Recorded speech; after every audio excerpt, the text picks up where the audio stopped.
3 months, David. We are 3 months down the line, which is longer than what you've ever held a girlfriend for. So perhaps you could give us a bit of an update as to what's been happening with your stock.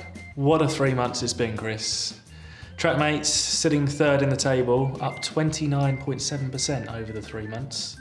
That, in comparison to the FTSE AIM share, which I think is up about 5% over the same period, and Advanced Medical, your pick, up about 5% as well. So, as I say, 29.7, 5% there. You've got quite a bit to make up, my friend. I must admit, I take my hat off. They have performed a lot better than I ever anticipated, especially with the name they have. But I mean, what's been the main driver? Why have they driven up so much? Yet another contract win in February. So they've now signed up with Marmalade, another insurance specialist, to provide their T10 hardware and also their telematics solutions as well.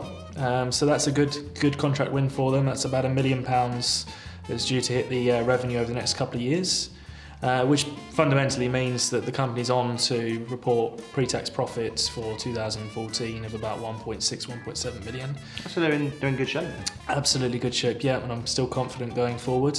Also, another key milestone was that they had 100,000 units reporting to their servers for the first time. So again, that's a bit of a milestone for the group, certainly. Are they able to cope with this demand? Or? Yeah, absolutely. It's fully expected. And as I say, the telematics business, I would expect that to grow from 1,000 to 2,000 quite rapidly.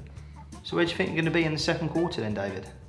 Hopefully, more of the same. Full year numbers will be out by the end of next quarter, as explained earlier. I expect the pre-tax profit levels to be reasonably high. So yeah, as I say, more of the same. I'm hoping to make ground on the top performers, both ASOS and Falkland Oil and Gas, but it remains to be seen. Do you not think you've peaked too soon? No, not at all. I think there's still legs in this stock, certainly. Well, first and foremost, I'm glad that bid's gone. I really am, Chris. Honestly, what were you thinking?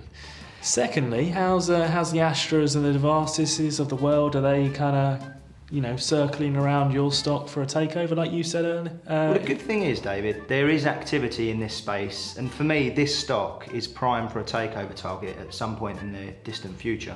Now, as we know, when I picked this stock, they're not for the short term. I don't expect a takeover to happen in the first 3 months, and nor should any investor for that matter. But what I would say is in the next course of year, these guys have some good products. And there'll be the likes of Novartis, the likes of Astra, Glaxo, all sniffing round, and then we'll see who's up more than 29% at that point in time, David. Fighting talk, but you sound like you're sitting on the fence a little bit in terms of, okay, I picked this stock for 1 year down the line, blah, blah, blah. Well, you've got 3 quarters now to kind of pull back that performance gap, and let's see if you can do it. It was steady Eddie, 5% up, in line with everything else. Wait and see, watch this space. So I noticed a couple of weeks back your stock jumped up to, was it 145? Yeah, 145 that was up to. I was getting quite excited at that point in time, I'm not going to lie.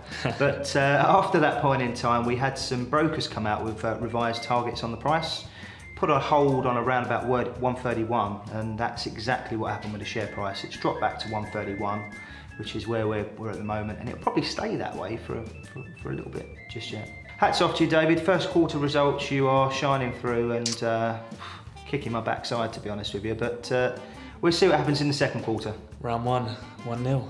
Exactly. Thanks, mate.